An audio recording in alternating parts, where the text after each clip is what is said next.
Dollar पहले 100 पार करेगा या पेट्रोल डीजल के दाम पहले सेंचुरी लगाएंगे। आज ये 100 रुपया अगर आप सुबह लेकर बैठो तो आप दूध, ब्रेड का पैकेट और सुबह का नाश्ता, अगर मैं कुछ और कहूं तो टमाटर या खीरा, आप 100 रुपए के पैकेट में नाश्ता पूरा नहीं कर सकते। ये 100 रुपया आज इतना पतला हो गया है। रुपया तब पतला नहीं था, लेकिन आज ये पतला इतना हो गया है कि सबको दिख रहा है। घटे हुए थे क्या हिंदुस्तान की जनता को आपने रेट घटा कर दिया? तब वो मुनाफा जो आपने कमाया वो तेल कंपनियों ने कमाया, तेल कंपनियों से आपने डिविडेंड के रूप में सारा का सारा छीन लिया। जनता को क्या राहत दी? लेकिन इंसान की मेहनत की कीमत नहीं बढ़ रही है। इंसान जो दिन रात कर कर पैसा कमाता है उसकी कीमत नहीं बढ़ रही है। मोदी जी की सरकार में इन्होंने कहा था अच्छे दिन। क्या ये अच्छे दिन है जहां 3 दिन में लगातार इस तरीके से प्राइस बढ़ रहा है?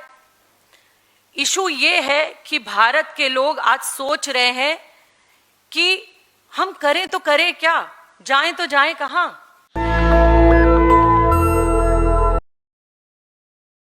सभी साथियों को नमस्कार।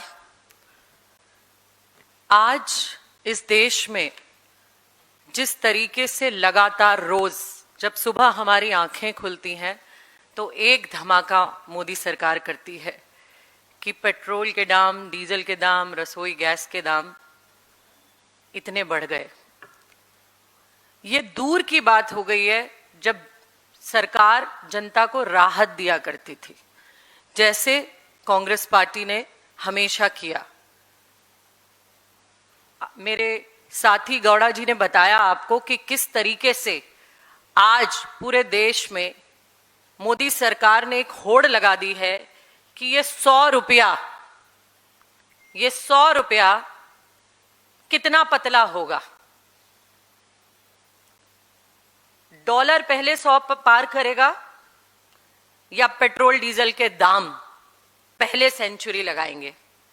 आज ये 100 रुपया अगर आप सुबह लेकर बैठो तो आप दूध, ब्रेड का पैकेट और सुबह का नाश्ता, अगर मैं कुछ और कहूं तो टमाटर या खीरा, आप 100 रुपए के पैकेट में नाश्ता पूरा नहीं कर सकते। ये 100 रुपया आज इतना पतला हो गया है। रुपया तब पतला नहीं था, लेकिन आज ये पतला इतना हो गया है कि सबको दिख रहा है। एक और बात बहुत अहम, लगातार जनता के लिए आपने राहत के लिए जनता के लिए क्या किया? क्या जब कच्चे तेल के दाम घटे हुए थे क्या हिंदुस्तान की जनता को आपने रेट घटा कर दिया? तब वो मुनाफा जो आपने कमाया वो तेल कंपनियों ने कमाया, तेल कंपनियों से आपने डिविडेंड के रूप में सारा का सारा छीन लिया। जनता को क्या राहत दी? जनता ने वही बढ़ते दामों पर सब चीजें खरीदी, पेट्रोल खरीदा, डीजल खरीदा, रसोई गैस खरीदा, हर चीज उसी बढ़ते हुए दाम पर खरीदी। आज जब पूरे विश्व में इस तरीके से नेपाल जैसा देश पेट्रोल और डीजल सस्ता कर रहा है, मोदी जी रोज सुबह पेट्रोल डीजल का दाम बढ़ाकर, रसोई गैस और कमर्शियल गैस का दाम बढ़ाकर धमाके पर धमाके करते हैं। अभी उन्होंने बताया किस तरीके से पिछले कुछ दिनों में 3 बार दाम बढ़े हैं। आप बार बार इस तरीके के दाम बढ़ाते हैं, सब कुछ बढ़ रहा है, लेकिन इंसान की मेहनत की कीमत नहीं बढ़ रही है। इंसान जो दिन रात कर कर पैसा कमाता है उसकी कीमत नहीं बढ़ रही है। मोदी जी की सरकार में इन्होंने कहा था अच्छे दिन। क्या ये अच्छे दिन है जहां 3 दिन में लगातार इस तरीके से प्राइस बढ़ रहा है? इशू ये है कि भारत के लोग आज सोच रहे हैं कि हम करें तो करें क्या, जाएं तो जाएं कहां। कच्चा तेल सस्ता, मनमोहन सिंह जी ने $140 प्रति बैरल जब कच्चे तेल की कीमत होती थी तो सब्सिडी दी जनता को, ताकि जनता की जेब पर मार ना पड़े। लेकिन आज क्या हो रहा है? आज क्या हो रहा है? आज आपको लूटने का काम किया जा रहा है, जैसे लगातार आपको पहले लूटा गया। आपने आत्मनिर्भर की बात की कि हम हिंदुस्तान को आत्मनिर्भर बनाएंगे, लेकिन आत्मनिर्भर जनता को नहीं बनाया आपने, भारतीय जनता पार्टी को आत्मनिर्भर बना दिया। हर प्रदेश से लेके हर जिले में भारतीय जनता पार्टी के 5 स्टार कार्यालय बन गए। महंगाई बंगाल के चुनाव में नहीं थी, लेकिन जैसे ही बंगाल का चुनाव खत्म हुआ, आपने पेट्रोल, डीजल, रसोई गैस, हर चीज के दाम बढ़ा दिए। दूध के दाम बढ़े 2 रुपया, आप सबको पता है। आज घर चलाना मुश्किल हो गया है। पब्लिक ट्रांसपोर्ट किस तरीके से आज स्ट्राइक पे चल रहे हैं ट्रक वाले। पब्लिक ट्रांसपोर्ट आज आपने एक ड्रामा बना दिया है कि आपने जनता को यह कहा कि घर से काम करिए, वर्क फ्रॉम होम। कितनी जनता वर्क फ्रॉम होम कर सकती है? देश की कितना % है जो वर्क फ्रॉम होम करता है? वो लेबर जो आज माइग्रेंट लेबर, जिसको गैस के सिलेंडर 4-4 हजार में मिल रहे हैं, क्या वो उत्तर प्रदेश में, बिहार में, कहीं पर भी जहां लेबर का काम करती है, कंस्ट्रक्शन के काम करती है, वो घर चला सकती है? जिसकी दिन की कमाई 800 रुपए नहीं है, वो किस तरीके से आज 4,000, 5,000, 6,000 का सिलेंडर खरीद सकती है? आज उन्होंने बैग पैक किया और वो गांव की तरफ निकल लिए। अगर आप सच्चाई की बात करें और सच देखें, आज बड़ी बड़ी कंपनीज में लेबर नहीं है, लेकिन मोदी जी ने एक इवेंट मैनेजमेंट कंपनी बनाई। पहले मोदी जी आए और उन्होंने कहा 2 गाड़ी का काफिला दिखाया, एक दिन पहले रोड शो किया, 100 गाड़ी से ज्यादा उनके काफिले में, अगले दिन 2 गाड़ियां दिखाई। ऐसे ही उनके एक प्रदेश के मुख्यमंत्री बाइक पे चल दिए पीछे काफिले के साथ, और 2 दिन बाद वही मंत्री लगातार इतने लंबे काफिले से चल रहे हैं। तो ये क्या इवेंट मैनेजमेंट आप कर रहे हैं? ये आप क्या दिखाना चाहते हैं देश की जनता को? एक दिन रेल में जाएंगे और बाकी दिन काफिले से जाएंगे। जनता सड़क पर है और मोदी जी के मंत्री मस्त हैं। आज जिस तरीके से वो कहते हैं सोना मत खरीदिए, वो कहते हैं एक टाइम रोटी खाइए, आज ऐसा लग रहा है मोदी जी कह रहे हैं मेलोडी खाओ, खुद जान जाओ। जब जनता पूछ रही है कि पेट्रोल का दाम सस्ता कैसे होगा, रसोई गैस सस्ती कैसे होगी, सिलेंडर कमर्शियल सस्ता कैसे होगा, खाना सस्ता कैसे मिलेगा, हमारा घर कैसे चलेगा, हमारे बच्चे कैसे पढ़ेंगे, नीट पेपर लीक, जो 22 लाख बच्चों की दिक्कत नहीं है, वो 22 लाख परिवारों की दिक्कत है। बच्चे सुसाइड कर रहे हैं। आज जनता जब राहत ढूंढती है, इनके मंत्रियों से सवाल करती है, तो मोदी जी ने कह दिया ना, बचपन में हमने देखा था, मेलोडी खाओ, खुद जान जाओ। क्योंकि ना मोदी जी बताएंगे कि राहत कैसे मिलेगी, ना मोदी जी के मंत्री बताएंगे कि राहत कैसे मिलेगी। जनता आज सड़क पर ये खुद ही ढूंढ रही है कि हमें राहत कैसे मिलेगी। वो एक दौर था जब हिंदुस्तान के प्रधानमंत्री मनमोहन सिंह जी हुआ करते थे, और मनमोहन सिंह जी ने जब विश्व में महंगाई का संकट चल रहा था, तो मनरेगा जैसी चीज मोदी जी लाए, और मनरेगा को घर घर 100 दिन का रोजगार की गारंटी जो मोदी जी ने दी, वो जो मनमोहन सिंह जी ने दी, घर घर तक वो फायदा पहुंचाया, लोगों के घर में वो पैसा पहुंचा, वो मनमोहन सिंह जी ने किया था, जिसे मोदी जी ने आज क्या किया, ठेकेदारी पे लगा दिया। और देश उस समय मनरेगा के कारण, सब्सिडीज के कारण, मनमोहन सिंह जी की नीतियों के कारण उस आर्थिक संकट को झेल गया, और हिंदुस्तान की जीडीपी पूरे विश्व में अरबी घोड़े की तरह दौड़ती रही। हमने देखा उस वक्त के यूएस के राष्ट्रपति किस तरीके से मनमोहन सिंह जी से सलाह ले रहे थे कि कैसे आपने हिंदुस्तान में यह करिश्मा कर दिया कि हिंदुस्तान की अर्थव्यवस्था पर इसका असर नहीं पड़ा। आज हम देखते हैं कि यूएस के राष्ट्रपति इस देश को आदेश देते हैं, कॉम्प्रोमाइज्ड पीएम, कि आप, जैसा गौड़ा साहब ने कहा, ईरान से तेल नहीं खरीदेंगे। आप कहां से तेल खरीदेंगे? हमारे घर में 2 रोटी है, लेकिन हम अपने बच्चे भूखे मर रहे हैं, उन्हें हम 2 रोटी नहीं खिला रहे हैं, लेकिन हम बांग्लादेश को रोटी दे रहे हैं।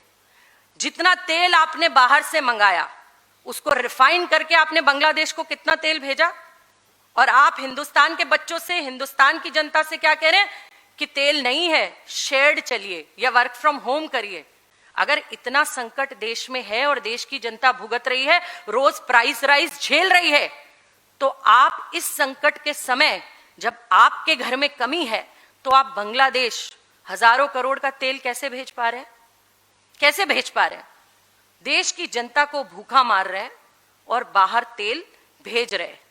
तेल के दाम घटा नहीं रहे हैं। ये क्या है? बाहर से खरीदो और बाहर बेचो, हिंदुस्तान की जनता जाए भाड़ में। मैंने कहा ना, मेलोडी खाओ, खुद जान जाओ कि करना क्या है, बताना क्या है, हल क्या है।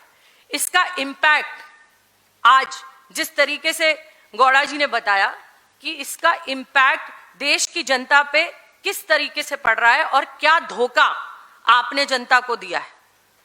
लगातार जब तेल के दाम बढ़ रहे थे तो यूपीए की सरकार ने आपको राहत दी, लेकिन आज जब मोदी जी ने कहा मेरी किस्मत है, मेरी किस्मत है कि तेल, आज कच्चे तेल के दाम घट गए, लेकिन मोदी जी आपकी किस्मत तो थी लेकिन जनता की किस्मत नहीं बदली।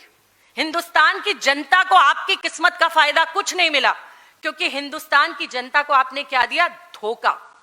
आपने अपने कोष भरे, आपने अपना पीआर किया, इवेंट मैनेजमेंट किया, लेकिन जनता के लिए कोई मैनेजमेंट नहीं किया। जनता उस धोखे को लगातार झेलती रही। आप बार बार आप जनता को कहते हैं कि मोदी है तो मुमकिन है। हां, मोदी है तो महंगाई मुमकिन है, मोदी है तो 4000 का सिलेंडर मुमकिन है, मोदी है तो आज बच्चों की आत्महत्या मुमकिन है, मोदी है तो देश को धोखा मुमकिन है। मुमकिन है। ये धोखा जो आप दे रहे हैं, इसका हम, आपकी मॉरल ड्यूटी क्या है और विपक्ष की जिम्मेदारी क्या है? विपक्ष की जिम्मेदारी है जनता से सवाल जनता के सवाल सरकार से पूछना।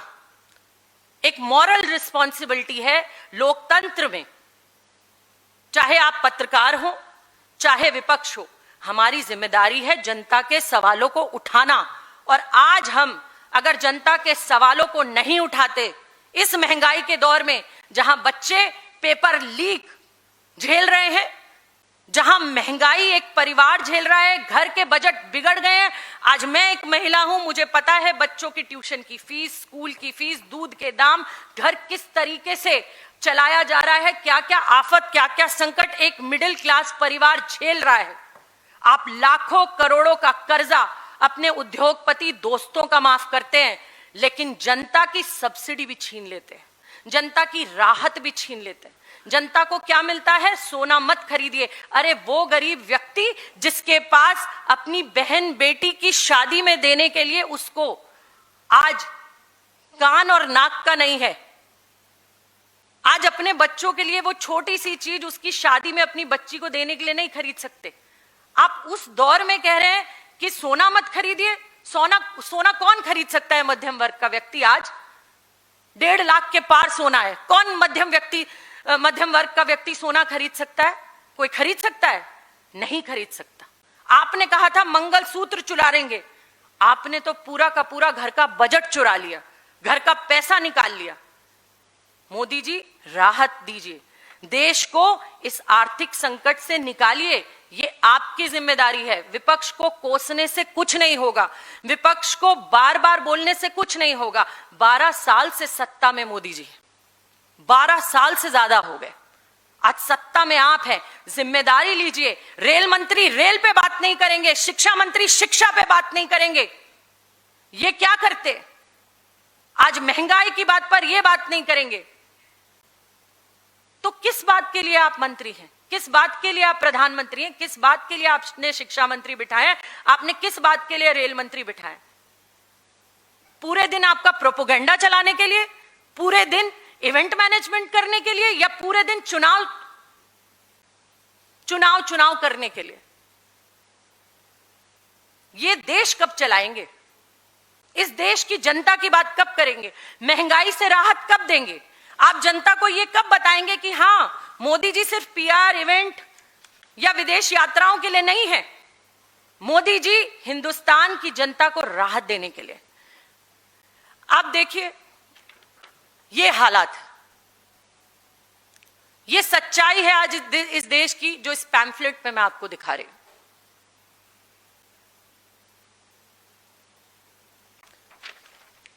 आज दूध 56 रुपए से 58 रुपए, 3% से ज्यादा बढ़ गया है। आटा 32 से 36, 12.50% बढ़ गया है। चावल 12.50% बढ़ गया है।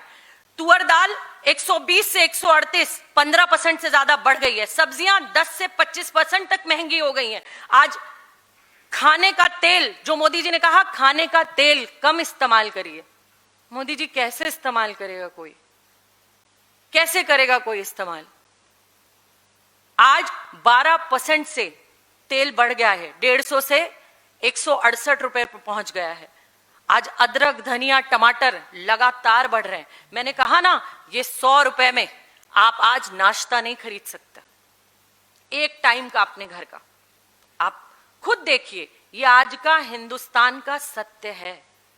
लेकिन क्या हो रहा है? पीआर क्या हो रहा है? अच्छे दिन क्या हो रहा है? आपको दुनिया की तस्वीरें दिखाई जाएंगी, आपको बताया जाएगा कि हिंदुस्तान की इकोनॉमी न जाने क्या कर रही है, 6ठे स्थान पर हम आ गए। आप ये बात करते हैं उस देश में ये हुआ, उस देश में ये हुआ, उस देश में ये हुआ, तो आज नेपाल जैसे देश ने 2 रुपए घटा दिए। कितने और सारे देशों ने पैसे घटाए हैं पेट्रोल और डीजल के, आप क्यों नहीं घटा पा रहे? आप क्यों नहीं घटा पा रहे? जो पैसा आपने तब कमाया हजारों करोड़ों में, वो पैसा आज आप देश की जनता को राहत देने के लिए क्यों नहीं लगा पा रहे? रोजमर्रा की चीजें महंगी, घर का बजट बिगड़ा, ट्रांसपोर्ट महंगा, हर सामान की कीमत बढ़ी। अगर ट्रांसपोर्ट महंगा होता है तो हर सामान की कीमत बढ़ती है। आज ट्रांसपोर्ट, जैसा सर ने कहा कि ट्रांसपोर्ट स्ट्राइक पर है, अभी आप देखिए टैक्सी वाले स्ट्राइक पर है, ऑटो वाले स्ट्राइक पर है, वो लोग परेशान हैं। आज बजट जो घर का है वो घट गया है, लेकिन कर्ज बढ़ गया है। भविष्य असुरक्षित है। जब एक बच्चा आत्महत्या करता है, राहुल गांधी जी ने, हमारे नेता ने, एक नीट के जो पेपर लीक होने के कारण एक गरीब बच्चे के परिवार ने उनसे बात की, राहुल गांधी जी ने उस परिवार से बात की।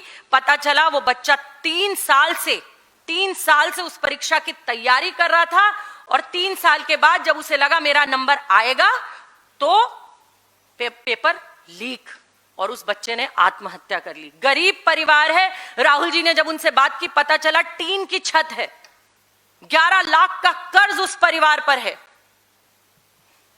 11 लाख का कर्ज।